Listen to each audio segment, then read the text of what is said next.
أشهد أن لا إله إلا الله وحده لا شريك له وأشهد أن محمدا عبده ورسوله أما بعد فأعوذ بالله من الشيطان الرجيم بسم الله الرحمن الرحيم الحمد لله رب العالمين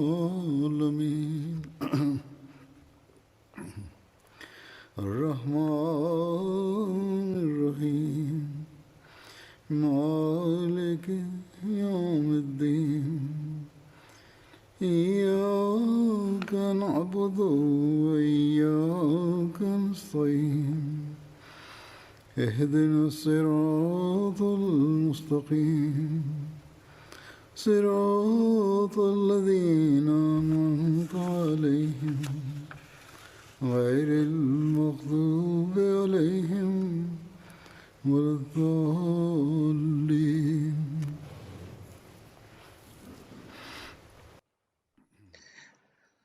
د حضرت عمر رضی الله تعالی عنہ د شهادت واقعه په 13 خطبه کې بیان شوی و. دې باره کې نور خبرې دي چې بیانول پکار دي. د صحیح بخاری چې کوم روایت بیان شوی وو د هغې نه دا معلومېده چې حضرت عمر باندې چې څه وخت حمله شوې وه نو هماغه وخت د سحر مونځ کېدو لګیا و. هماغه وخت د سحر مونځ شوی و او حضرت عمر هغه وخت په جومات کې و.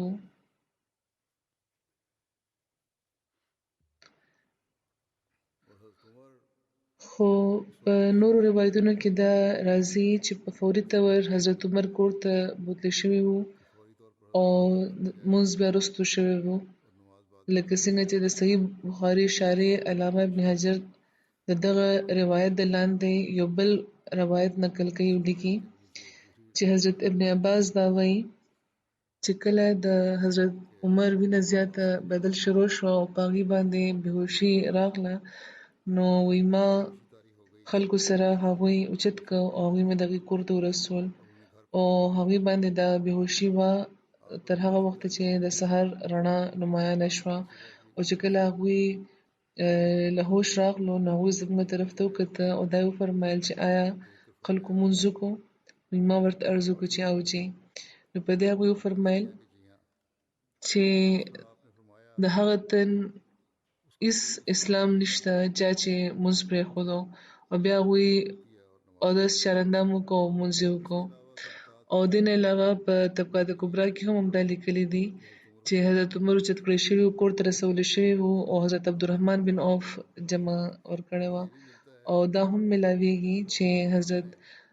دا هم راځي په روایتونو کې چې حضرت عبدالرحمن د قرآن د ټولو نه چې کوم واړه سورتونه دي دوه والعصر او انا اعطیناک الکوثر دی ویلي وو او یو بل ځای کې والعصر او قل یا ایها الکافرون ویلو ذکر دی. د حضرت عمر د قاتل ذکر کې طبقات کبرا کې دا لیکلي دي چې کله په حضرت عمر باندې حمله وشوه نو هغوی حضرت عبدالله بن عباس ته وی چې ورشه او معلومه کړه تپوس وکړه چې زما د وژلو کوشش چا کړی دی. حضرت عبدالله بن عباس وی چې زه ووتم ما د کور دروازه کلاوه کړه نو ومې لیده چې خلک راغونډ دي، کم خلک د حضرت عمر د حل نه خبر نه وو. نو ما تپوس وکړو چې حضرت امیر المؤمنین باندې خنجر سره حمله چا کړې وه، چا پرې خنجر والی وو؟ نو هغوی وی چې د خدای دشمن ابولولو په هغې باندې خنجر والی وو چې د مغیره بن شعبه غلام دی او هغه نور خلک هم زخمیان کړي دي خو هغه چې کله ونیوی شو نو هغه هم د هغه خنجر سره ځان هم ووژلو. او دې باره کې چې آیا د حضرت عمر رضی الله تعالی عنه شهادت د یو سازش نتیجه وه یا د ذاتي دشمنۍ د دغه تن،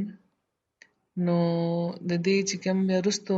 مورخین دي هغې هم دا لیکلي دي چې د حضرت عمر شهادت د ذاتي دشمني په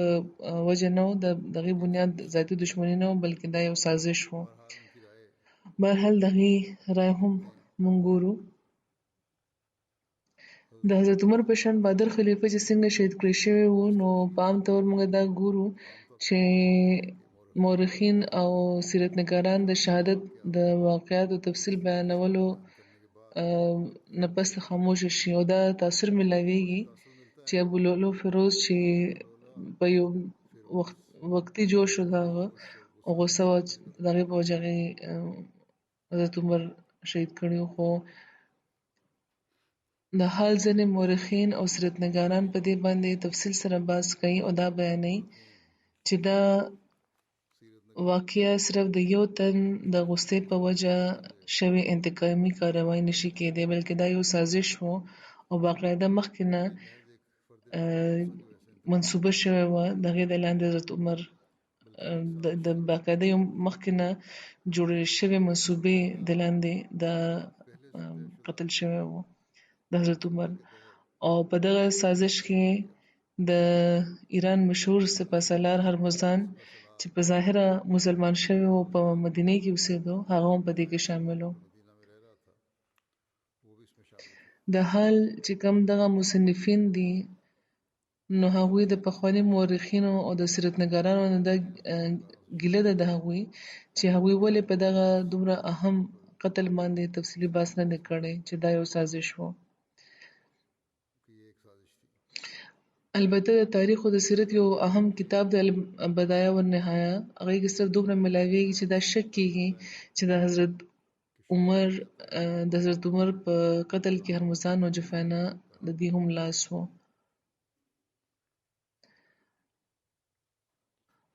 او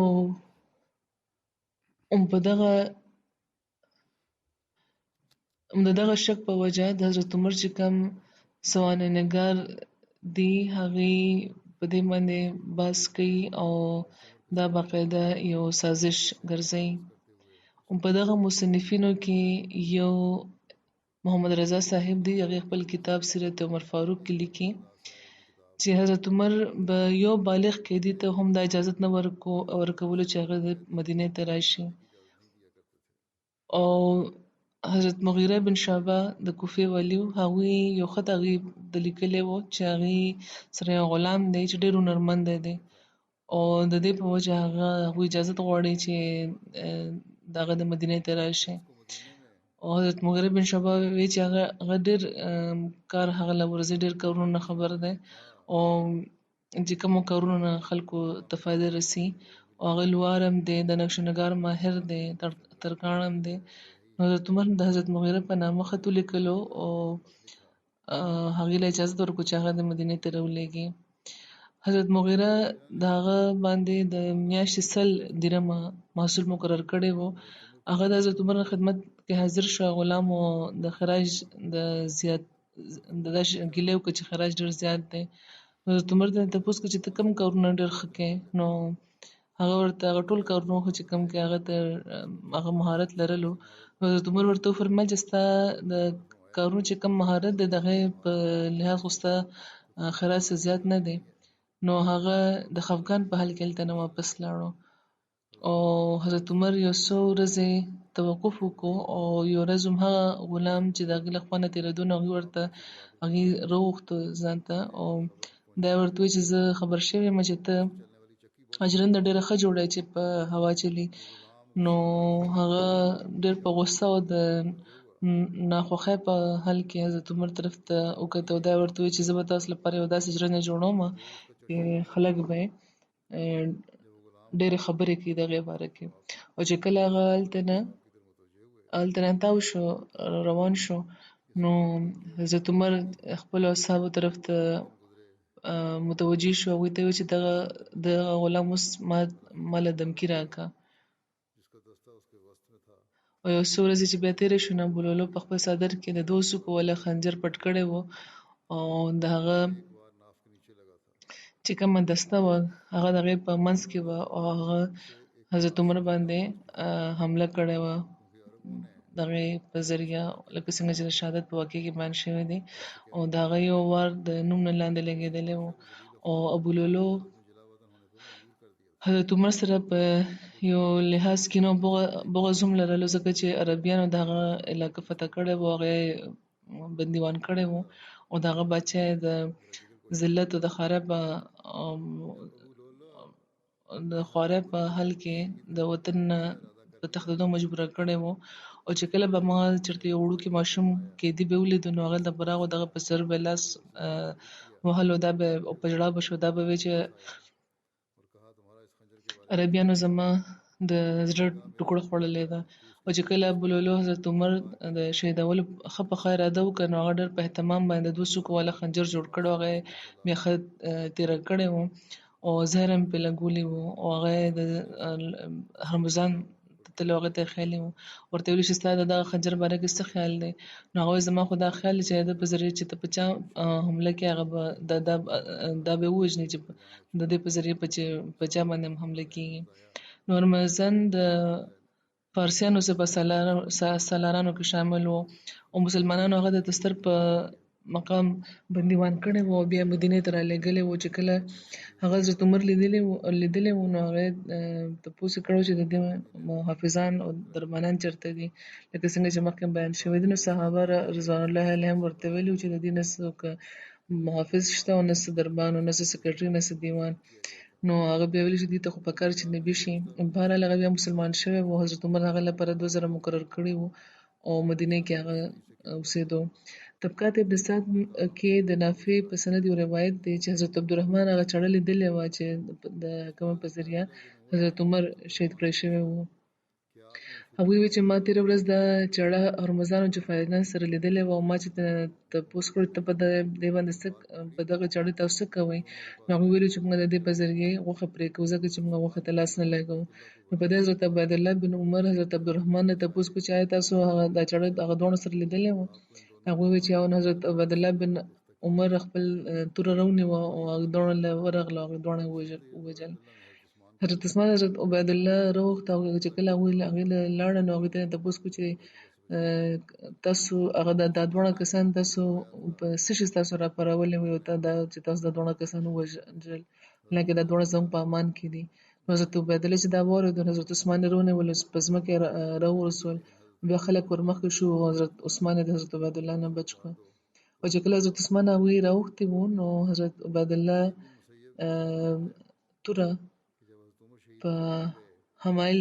کې اچولې وه، خو حضرت عبدالرحمن هغې ته په سختۍ سره دا ویلي چې دا لرې کړه. نو هغې بیا توره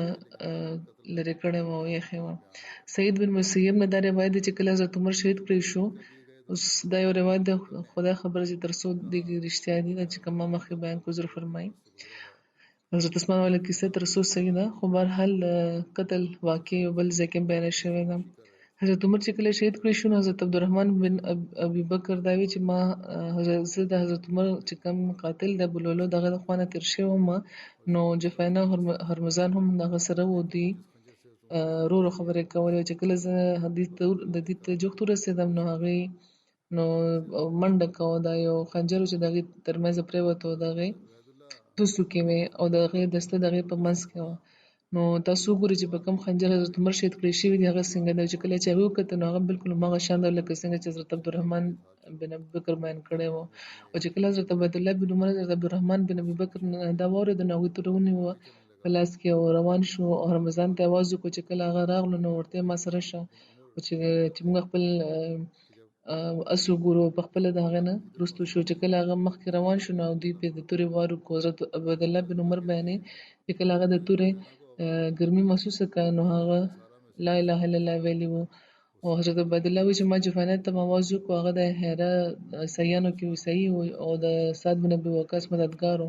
او هغوی هغه صلح لپاره مدینې ته رالېږلی وو چې کومه د هغې تر منځه شوې وه. او بیا په مدینې کې به هغه کتابت ښودلو. چې کله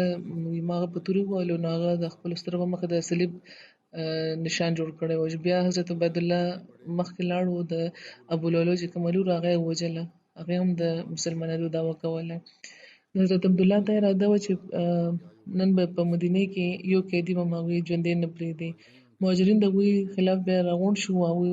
منع کړه او هغې له دړکه ورکړه. نو هغې ورته وویل چې قسم دې په خدای زه به دوی ضرور وژنم هغوی د مهاجرینو په خاطر کې رانه او حضرت عمرو بن عاص بیا مسلسل هغوی سره وو او خبرې ورسره کولې او بیا هغوی خپله تور حضرت عمر بن عاص ته حواله کړه. بیا حضرت سعد بن ابي وقاص هغې له راغلو او هغوی دواړو د هغوی د یو بل د تندي ویښته ونیوه او بیا هغې د یعنې حضرت عبیدالله هرمزان جفینه او د ابولؤلؤ لور دا ټول یې وژلي وو. اوس په دغه معامله په دغه بحث کې ذکر شوی دی چې ابولؤلؤ د حضرت عمر په قتل لمسولی وو او چې کوم روایتونه موږ ته رسېدلي دي نو په دغه خبره دلالت کوي چې د حضرت عمر قتل د یو سازش نتیجه وه. د لیکونکي دا لیکي چې کوم خلک په دغه حق کې دي چې دا یو سازش دی.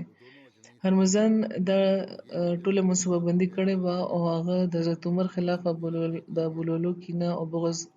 نور هم هغې پارولې وه. دا دواړه اجمیان وو. بیا چې کله هرمزان بندیوان کړی شوی و، مدینې ته رالېږلی شوی و، نو د دغه اندېښنې په وجه چې هغه اسلام قبول کړی و چې خلیفه به هغه ووژني. او په طبقات ابن سعد کې د نافع په روایت لیکلی شوي دي چې عبدالرحمن بن عوف هغه چاړه لیدلې وه چې په حضرت عمر شهید کړی شوی و. او سعید بن مسیب روایت په تبریک کې لیکلی دی چې عبدالرحمن بن ابوبکر هم خنجر کتلی و چې د ابولؤلؤ جفینه او د هرمزان ترمنځ پرېوتی و چې کله هغې ته لاهور راغلی و، د هغې د ګرځېدو په وجه هغه پرېوتی و. او چې کله حضرت عبیدالله بن عمر د حضرت عبدالرحمن بن ابوبکر دا خبره واورېده نو هغوی فوراً راغله او هغه دواړه یې ووژل او په هغې دې اکتفا ونه کړه بلکې هغوی د انتقام د جذبې نه مغلوبه شوه. د ابولؤلؤ لور یې وژلې وه او کوم خنجر باره کې چې حضرت عبدالرحمن بن ابوبکر ویلي و هغه بیخي هماغه و چې کوم په ذریعه حضرت عمر شهید کړی شوی و. که حضرت عبیدالله بن عمر تادي نه وی کړی د هرمزانو د جفینه په وژلو کې، نو دغه خبرې امکان و چې دا دواړه به د معاملې د تحقیق لپاره راوښته شوي وو او دغه شان دا سازش به ښکاره شوی وي. که دا ټول څیزونه د هغې مخې ته ایښودلی شوي وي نو دا خبره به د یو روښانه ورځ په شانې به ښکاره وي چې دا یو باقاعده سازش و او چا چې دغه سازش ته عملي جامه اغوسته وه او حضرت عمر یې وژلي و هغه ابولؤلؤ و. دا کوم خلک چې دې ته سازش وایي هغه دا خبره کوي. همدغه شان یو بل سیرت نګار دی ډاکټر محمد حسین هیکل، هغه په خپل کتاب کې لیکي چې واقع دا ده چې کله مسلمانان په ایرانیانو او په عیسایانو باندې غالب شو او چې کله دغه ملکونو حکومتونه دوی سمبال کړي وو او د ایران باچا دوی په تښتېدو مجبوره کړی وو د برتانیا په شکست ورکولو نه پس، د هغه وخت نه ایرانیانو، یهودیانو او عیسایانو په خپلو زړونو کې د عربو خلاف په عمومي طور او د حضرت عمر خلاف په خصوصي طور کینه او بغض لرله. د کینې او د بغض جذبات دوی پټ ساتل او هغه خلکو په خپلو خبرو کې دغه کینې او د بغض ذکر هم کړی و. هغوی ته د حضرت عمر خبره هم یاد راغلی وه چې هغوی د دغه خبره معلومولو نه پس چې هغې باندې حمله کوونکی ابولؤلؤ ایراني و، د ویلي حضرت عمر فرمایلي چې ما به تاسو منع کولی چې یو بېدینه موږ له دلته مه راولئ، خو تاسو زما خبره نه وه منلې. په مدینې کې د دغه اجمیانو بېدینانو شمېر لږ و، خو یوه ډله وه چې د هغې په زړه کې د غوسې او د انتقام چې چا زړونه د غضب او د انتقام نه ډک وو او د هغې سینې کې د کینې او د بغض زور بلیدو او څو خبرو چې همدغه خلکو او کېدای شي چې همدغه خلکو سازش کړی وي او د ابولؤلؤ دا فعل هم د دغه سازش نتیجه وي چې جال یې د اسلام دښمنانو د خپلې د کینې او د دښمنۍ چې کومه تنده وه د هغې سړولو لپاره جوړ کړی و او د هغې باره کې دوی دا ګڼل چې دغه شان به د عربو اتحاد هغوی پاره کړي او د مسلمانانو مټې به کمزورې کړی شي. د حضرت عمر زامنو ته ټولو کې زیاته دا ناقلاري وه چې ځان د حقیقت نه خبر کړي. هغوی د دغه راز نه پرده پورته کولو لپاره د هغې ژورتیا ته رسېدی شو که ابولؤلؤ فیروز خودکشي نه وی کړې او هغه چې خودکشي وکړه دا راز ځان سره قبر ته یوړ نو آیا بیا خبره ختمه شوې وه د دغه راز ته د رسېدو څه لاره نه وه پاتې دا لیکونکی دا لیکي چې د دغه دې ته چې سازش وي د دې د بې ناکامه کولو په حق کې دی چې کم مورخ خو د قضا او قدر چې کم کارکوونکي دي هغې دا غوښته چې د عربو یو سردار د دغه راز نه واقفه شي او د دغه سازش طرف ته د راهنمایي وکړي. حضرت عبدالرحمن بن عوف چې کله هغه چاړه لیدلې وه چې په کومه په ذریعه چې حضرت عمر شهید کړی شوي وو نو هغوی فرمایلي چې دا چاړه پرون ما هرمزانو جوفانه سره لیدلې وه ما ترې دا تپوس کړی و چې تاسو په دې باندې څه کوئ نو هغوی وویل چې غوښه به پرې کوو ځکه چې موږ غوښې ته لاس نه لګوو او حضرت عبدالرحمن بن ابوبکر فرمایلي چې ما زه د حضرت عمر د قاتل ابولولو سره جوخت تېرېدم او جوفانه هرمزان هم هغه سره وو دوی یو بل سره په یو ورو خبرې کولې او زه چې دوی ته جوخت ورسېدم نو هغوی وتښتېده او یو خنجر چې د هغوی ترمنځه پرېوتو چې دوه څوکې وې او دسته یې په منځ کې وه نو تاسو لږ وګورئ چې هغه خنجر چې د کومې په ذریعه حضرت عمر شهید کړی شوي دي هغه څنګه دی نو خلکو چې ولیدو نو هغه بالکل هماغه خنجر و چې کوم حضرت عبدالرحمن بن ابوبکر بیان کړی و نو بیا خو په دغه معامله کې هېڅ شک نه پاتې کېږي دا لیکونکي دا لیکي چې دواړه ګواهان رښتونې دي او د مسلمانانو کې د ټولو نه زیات د اعتبار قابل دي هغوی ګواهي ورکوله چې په کومه چاړه حضرت عمر شهید کړی شوي و هغه د هرمزان او جوفانه سره و او دې کې یو ګواه دا هم وي چې هغه قاتل ابولولو هم د قتل نه مخکې دې دواړو سره لیدلی و او د دواړو ګواهانو مطابق د هر څوک د هغه شپې کیسه ده چې د سهار بیا حضرت عمر باندې حمله شوې وه نو آیا په دې باندې څوک شک کولی شي چې حضرت امیر المؤمنین د دغه سازش ښکار شوي وو چې اهم کرداران هم دا درې کسان وو خو دا هم کیدای شي چې نور ایرانیان یا دغه قومونو خلک په دې کې شامل وي چې چا باندې مسلمانانو غلبه یا موندې وه د حضرت عبیدالله بن عمر د حضرت عبدالرحمن بن عوف او د حضرت عبدالرحمن بن ابوبکر شهادت او ګواهي او خبره چې هغې ته ورسېده نو ټول کائنات د هغې د سترګو مخې ته وینې شو د هغې په زړه کې فوراً دا خبره کېناسته چې د مدینې چې کوم دې کې چې څومره د بهرني ملکونو خلک دي هغه په دغه سازش کې شامل دي او دا ټولو په لاسونو کې د باندې جرم وینه ده هغوی فوراً توره راوچته کړه او ټولو نه مخکې هغه هرمزان او جوفانه ووژل او روایت کې دا دي چې هغوی هرمزان له چې اواز ورکړو چې کله هغه بهر راغلو نو هغې ته یې وویل چې لږ ما سره راشه او زما اس خو لږ وګوره په خپله وروستو شو چې کله هغه د هغې د مخ نه تېرېدو نو د هغوی په تورې وارې پې وکړو او ایراني چې کله دغه تورې سوزش محسوس کړو نو لا اله الا الله یې وویل او ملته پرېوتو په روایت کې دی چې حضرت عبیدالله بن عمر وایي چې دوی د حضرت عمر چې زوی و دوی وایي چې ما جوفانه راوغوښته هغه د حرا عیسایي و او د سعد بن ابي وقاص د پی ورور و او په دغه رشته سعد بن ابي وقاص هغې مدینې ته راوستی و او چېرته به چې خلکو ته سبق ښیل او چې کله هغې باندې متر ووهله نو هغه خپل د دواړو سترګو مخې ته د صلیب نشان جوړ کړی و د حضرت عبدالله چې کوم نور وروڼه وو هغوی هم د خپل پلار په شهادت باندې کم غضبناکه نه وو د ټولو نه زیاته غصه د ام المؤمنین حضرت حفصه رضی الله تعالی عنها وه حضور فرمایي چې دا څه چې دوی وکړه دا په قانوني طور د دوی د دې اجازت نه لرله یو تن ته هم دا اختیار نشته چې هغه د خپل انتقام اخیستلو لپاره ودرېږي یا خپل حق د پخپله واخلي حالانکې د معاملاتو فیصله رسول کریم صلی الله علیه وسلم د هغې نه پس ته د هغې خلفا رضوان الله علیهم لپاره مخصوصه وه او هغوی به د خلکو ترمنځ منصفانه فیصلې کولې او د مجرم خلاف به هغوی د قصاص حکم ورکولو نو ځکه د حضرت عبیدالله دا فرض و چې کله هغوی د دغه سازش نه خبر شو چې د کوم په نتیجه کې د هغوی د والد ژوند ختم شوی و نو د هغې فیصله امیر المؤمنین هغوی ته غوښتل پکار وه او که د هغې په نظر کې دا سازش ثابت شوی وي نو هغوی به د قصاص حکم جاري کړی وي او که نه وي ثابته شوې د هغې باره کې د امیر المؤمنین په زړه کې د شک پیدا شوی وي د نوي خلیفه په زړه کې نو هغوی به د شک تر حده په سزا کې به د هغې کمې کړی وي یا به دا فیصله هغوی ورکړې وي چې ابولولو یوازې مجرم دی خو بهرحال چې کوم سم چې هغوی وکړه په قانوني طور دا د هغې حق نه جوړېدو او مختصره دا چې دا خبره بعید از قیاس نه ده د قیاس نه لرې نه ده چې دا قتل باقاعده د یو سازش د لاندې شوی وي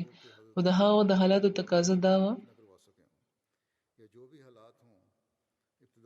خو د هغه وخت د حالاتو تقاضا کیدای شي چې حضرت عثمان په فوري طور په دې باندې تحقیق نشو کولی یا چې سم حالات وو. خو ابتدایي مورخ د دې باره کې مورخین د دې باره کې خاموشه دي او د دغه زمانې یو څو مورخین دي چې هغوی د واقعاتو په رڼا کې په دې باندې بحث کوي لګیا دي. د هغې په دلایلو کې څه وزن معلومیږي ځکه چې دا سازشي ډله همدلته نه ده بیا درېدلې بلکې حضرت عثمان هم بیا همدغه شان د یو سازش ښکار شوي او په دې باندې دغه شک ته نور هم تقویت میلاویږي چې د اسلام چې کوم د ترقي کېده لګیا وه مسلسل او غلبه چې کېده نو د هغې درولو لپاره او د خپل د انتقام اور سړولو لپاره چې کوم بیروني عناصر وو هغوی د یو سازش د لاندې حضرت عمر شهید کړی وو. والله اعلم. په صحیح مسلم کې دا لیکلی دی حضرت ابن عمر روایت کوي چې کله زما په پلان حمله وشوه نو زه هغوی سره موجود وم او خلکو د هغوی تعریف وکړو او ورته یې وویل چې جزاک الله خیره خدای پاک دې تاسو له بهترینه بدله درکړي. نو هغوی وفرمیل چې زه رغبت هم لرم او ویرېږم هم. خلکو وویل چې تاسو خلیفه مقرر کړئ. نو هغوی وویل چې زه ستاسو بار په ژوند کې هم اوچتوم او د مرګ له پسته به هم اوچتوم. زه خو دا غواړم چې تاسو زما حصه دې په دې کې برابره وي یعنې په ما باندې هېڅ ګرفت نه وي او نه دې په ماته څه میلاو شي. که زه څوک جانشین مقرر کړمه نو حضرت ابوبکر چې ما نه ښه وو هغوی هم جانشین جوړ کړی وو څه حرج په دې کې نشته او که زه بغیر جانشین مقررولو لاړ شم نو بل مثال هغې د رسول الله صلی الله علیه وسلم ورکړو چې هغوی هم جانشین نه مقرر کړی.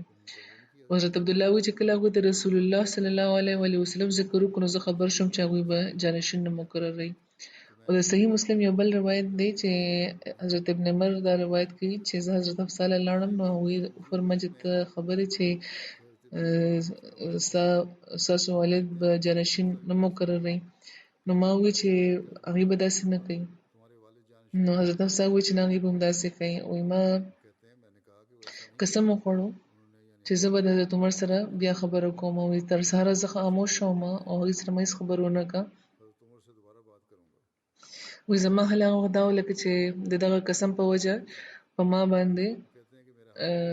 د دغه قسم په وجه ما یو غر اوچت کړی وي او زه واپس راغلم او هغوی ما نه د خلکو هلته پوښتنه وکړه حضرت عمر. وایي ما هغوی ته وویل چې هغوی دا وایي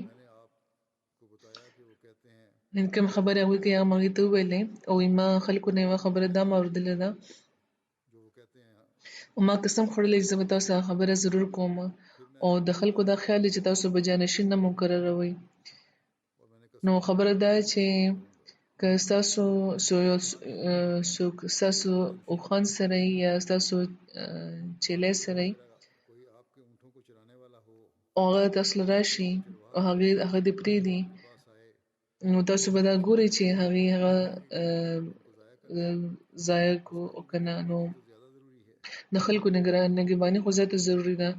نو حضرت عمر زما د خبرې سره اتفاق وکړو. څه وخت نه پس څه وخته پورې هغوی خپل سر ټیټ کړو بیا هغوی خپل سر اوچت کړو زما طرف ته هغوی توجه وکړو. دا یې وفرمیل چې عز وجل خدای به د خپل د دین حفاظت کوي او که زه څوک خلیفه مقرر نه کړم نو رسول الله صلی الله علیه وسلم هم خلیفه نه و جوړ کړی او که زه خلیفه جوړ کړم نو حضرت ابوبکر خو خلیفه جوړ کړی وي نه. هغوی خپل زوی ته حضرت عمر خپل بیا د حضرت عمر زوی دا وایي چې قسم دی د خدای چې کله حضرت عمر د رسول الله صلی الله علیه وسلم او د حضرت ابوبکر ذکر وکړو نو زه پوه شوم چې هغوی به هېڅ علم د رسول کریم صلی الله علیه وسلم هېڅوک هم د رسول کریم صلی الله علیه وسلم سره نه برابروي یعنې څوک به جانشین نه مقرروي. حضرت مصور بن مخزمه بیانوي چې کله حضرت عمر زخمي پرې شو هغوی د درد نه ناکلاره شو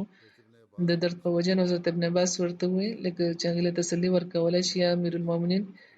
تاسو د رسول کریم صلی الله علیه وسلم په صحبت کې پاتې شوي یئ او هغوی ډېر په ښه طریقه تاسو د هغوی سره به وي د هغوی سره ملګری وئ او چې هغوی تاسو نه داسې حال کې جدا شو چې هغوی تاسو نه خوشحاله وو او بیا تاسو ابوبکر سره مو ډېر په ښه طریقه تاسو د هغوی مرسته کړې ده د هغوی سره به وئ ملګرتیا وه ستاسو هغوی سره او هغوی هم تاسو نه په داسې حال کې جدا شوي چې هغوی تاسو نه خوشحاله وو او بیا تاسو د هغوی صحابه سره وي او تاسو د هغوی سره هم ډېر ښه د هغوی سره تعلق ستاسو او که تاسو هغې نه جدا شوئ نو یقینا تاسو هم دوی نه په داسې حال کې جدا کېږئ چې دوی به هم تاسو نه خوشحاله وي. حضرت عمر وایي چې تا چې د رسول الله د صحبت او د هغې د خوشنودۍ ذکر وکړو نو دا صرف د خدای احسان دی چې هغه په ما کړی دی او تا چې د حضرت ابوبکر د صحبت او د هغې د خوشنودۍ ذکر وکړو نو دا هم د خدای د الله جل ذکره احسان دی چې هغه په ما باندې کړی دی او چې ته زما کوم فکر ګورې لګی نو دا ستا له خاطره او ستا د ملګرو له خاطره دی. زه خپل فکر نه کوم، ستا او ستا د ملګرو فکر کوم. قسم مې دی په خدای که ما له دغه ټولې ځمکې عمره هم ما سره سره زر وي نو ضرور به زه هغه د خدای د عز وجل د عذاب نه د بچ کېدو لپاره فدیه کړمه دې نه مخکې چې زه هغه عذاب وګورم. او حضرت مسلم موعود رضی الله تعالی عنه د آیت ولا یبدلنهم من بعد خوفهم امنا تفسیر کې فرمایي چې په خلفا باندې یو مصیبت هم داسې نه دی راغلی چې د هغې نه وېرېدلي وي او که راغلی وي نو خدای پاک بیا هغه په امن کې نه بدل کړي. په دې کې هیڅ شک نشته چې حضرت عمر شهید شوي وو خو چې کله واقعاتو ته موږ ګورو نو دا معلومیږي چې حضرت عمر د دغه شهادت هېڅ ویره نه وه بلکې هغوی به خو متواتر دا دعاګانې کول چې خدایه ما له شهادت راکړه او مدینې کې ما شهید کړه. نو هغه ته چې ټول عمر دغه دعاګانو کې تېر کړي وي چې یا خدایه ما له په مدینې کې شهادت راکړه نو چې هغه شهیدېده نو موږ څنګه دا ویلی شو چې په هغه باندې یو خوفناکه وخت راغلی و او هغه د خدای پاک له طرفه په امن نه بدل شوی. بېشکه که حضرت عمر د شهادت نه وېرېده بیا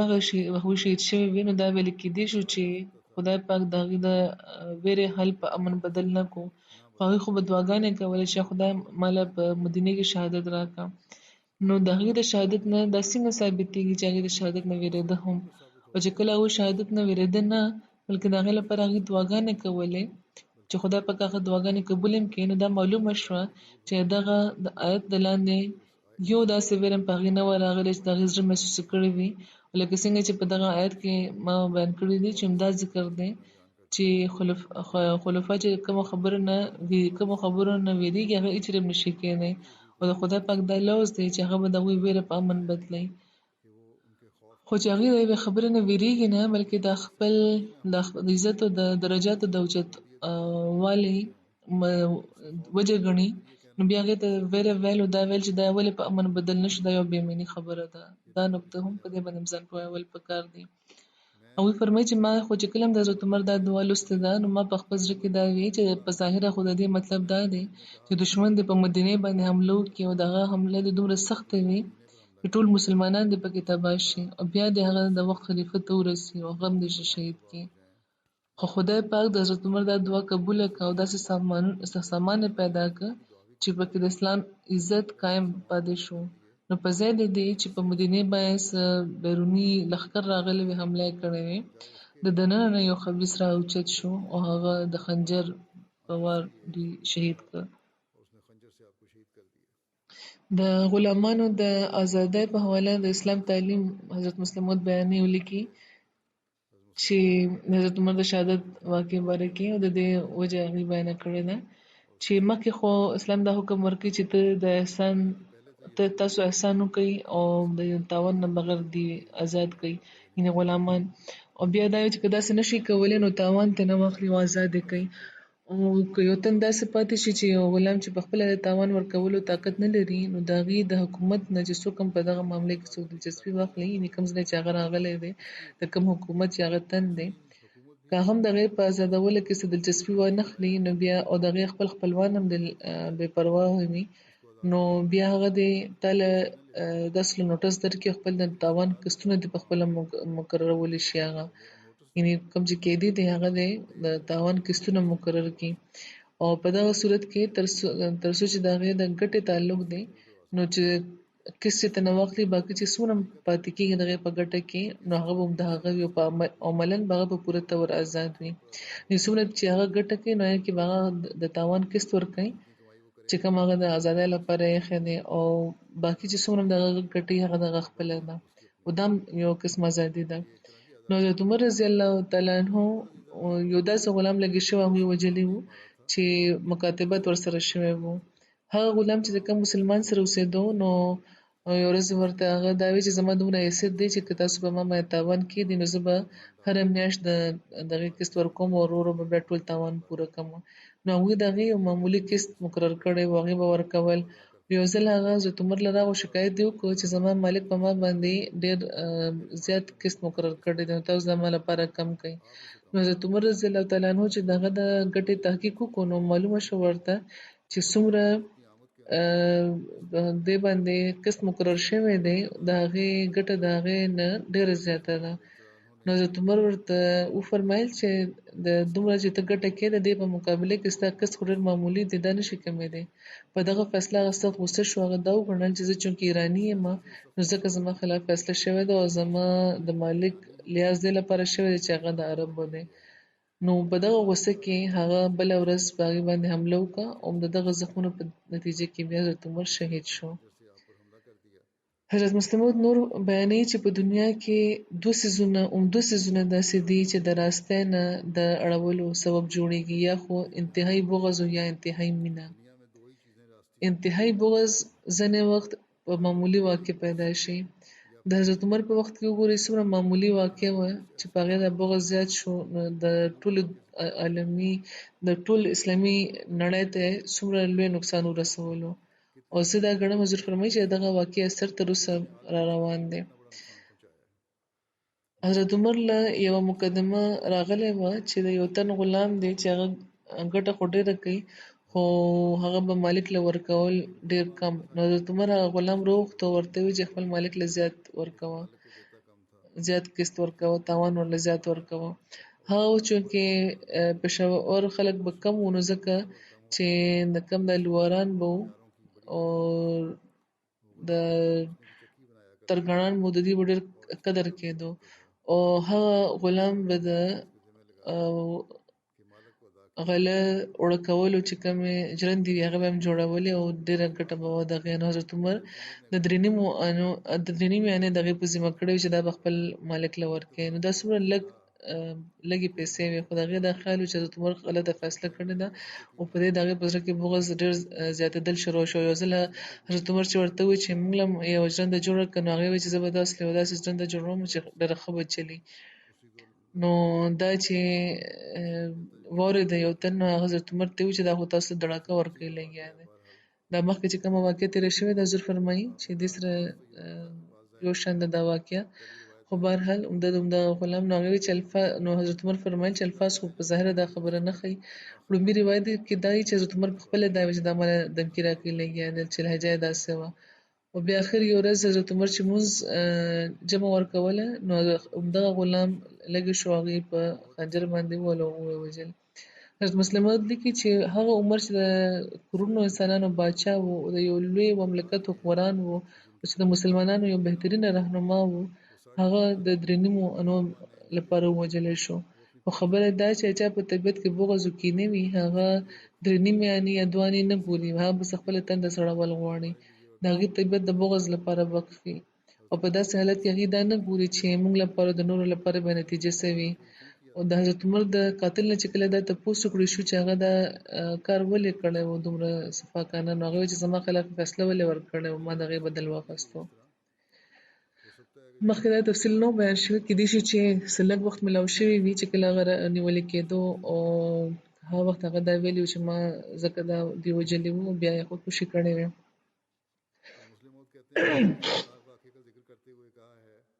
حضرت مسلم موعود وایي چې ما د دغه دردناکه واقعې ذکر کې دا ویلي دي چې چې د دې په اسلام باندې تر ننه پورې اثر دی او هغه داسې چې مرګ هر وخت د انسان سره دی، خو په داسې وخت کې د مرګ خیال نه کېږي، نه راځي چې کله قوتونه مضبوط وي، خو چې کله قوتونه کمزوري شي او صحت د انحطاط طرف ته شي نو د خلکو په ذهن کې پخپله د آینده انتظام باره کې سوچونه راتلل شروع شي. هغوی یو بل سره دې باره کې خبرې نه کوي خو پخپله یو داسې رو پیدا شي او چپه راشي چې د آینده انتظام باره کې د غور کولو تحریک کوي. نو په دغه وجه چې کله امام وفات شي نو خلک خبردار شي خو چې بیداره شي خو چې حضرت عمر قوتونه مضبوط وو دغه عمر 63 کاله وو خو قوتونه مضبوط نو صحابه په ذهن کې دا نه و چې دوی به دومره زر لاړ شي او په دغه وجه د آینده انتظام باره کې هغوی بیخي بې خبره وو او ناڅاپه د حضرت عمر د وفات مصیبت پرې راغلی و هغه جومات د یو بل امام قبولولو له تیار نه و نو دغه د عدم تیارۍ نتیجه دا شوه چې حضرت عثمان سره د خلکو هغه مینه پیدا نه شو چې پیدا کېدل پکار وه او په دغه وجه د اسلام حالت ډېر زیات نازک شوی و او د حضرت علي په وخت کې دا نور هم نازک شو او دا هم یوه وجه ده د فساد چې کوم بیا وروسته چې کوم حالات وو د هغې په نظر کې دا هم د هغې یوه وجه کېدی شي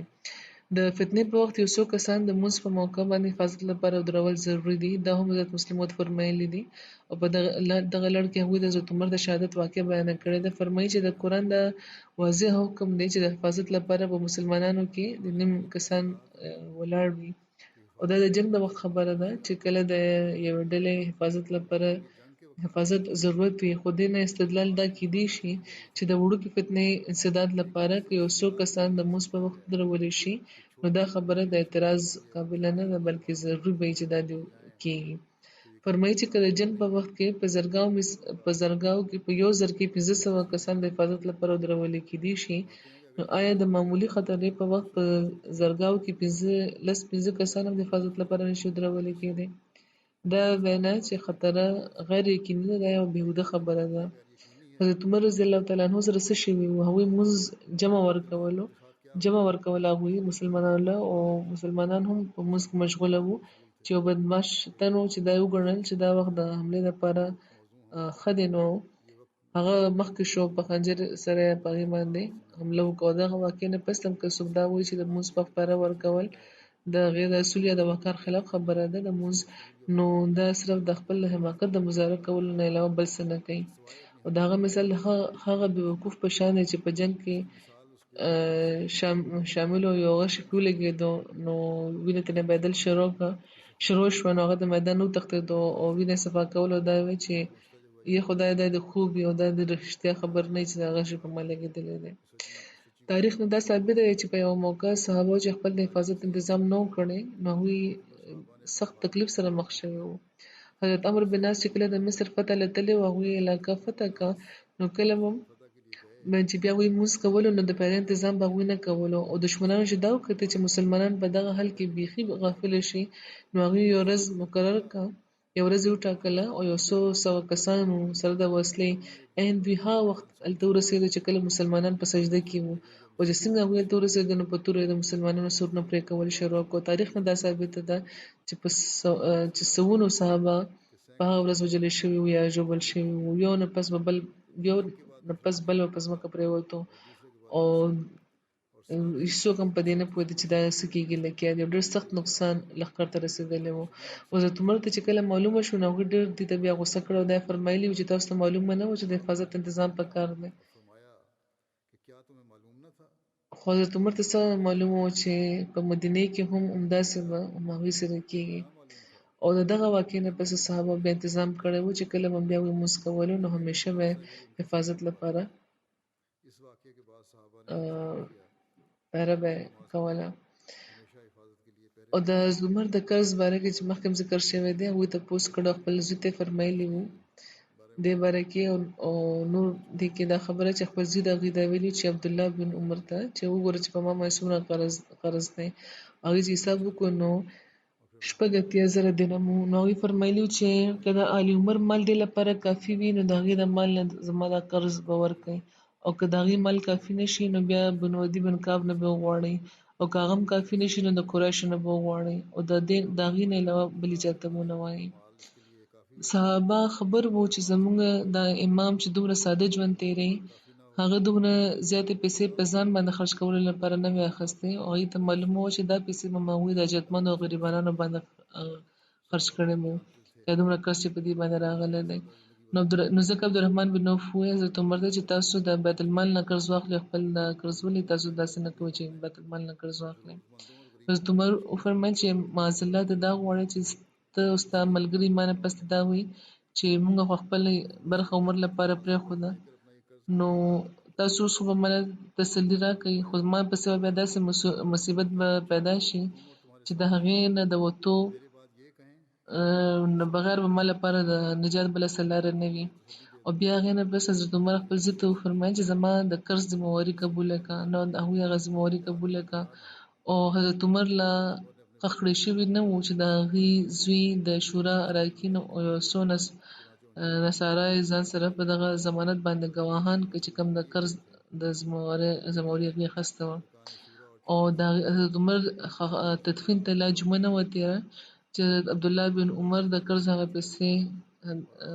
حضرت عثمان په خدمت کې راوړی او د یو څو ګواهانو مخې ته د دغه بار نه هغوی سبکدوش شو.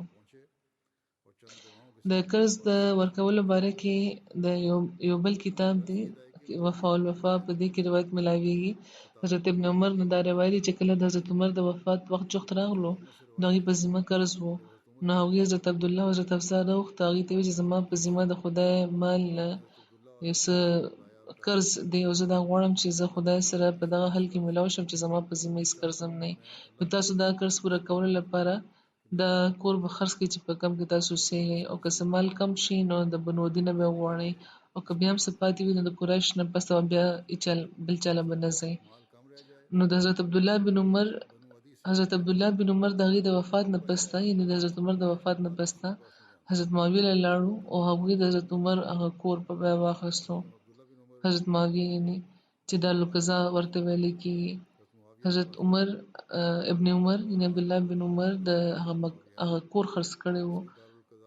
چې کوم کې هغې اوسېده او د حضرت عمر قرض یې ورکړی و. نو ځکه دا کور دارالقضا دین عمر ویل کېدل ورته شروع شو، یعنې هغه کور چې کوم په ذریعه د حضرت عمر قرض ورکړی شوی و واپس. حضور فرمایي چې دا ذکر روان دی انشاءالله آینده به هم کېږي.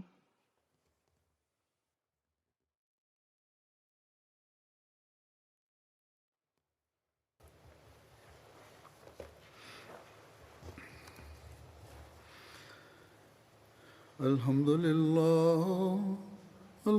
لله نحمده ونستعينه ونستغفره ونؤمن به ونتوكل عليه ونعوذ بالله من شرور أنفسنا ومن سيئات أعمالنا من يهده الله فلا مضل له ومن يضلل فلا هادي له ونشهد أن لا إله إلا الله وحده ونشهد أن محمدا عبده ورسوله. عباد الله رحمكم الله إن الله يأمر بالعدل والإحسان وإيتاء ذي القربى وينهى عن الفحشاء والمنكر والبغي يعظكم لعلكم تذكرون. اذكروا الله يذكركم وادعوه يستجب لكم ولذكر الله أكبر.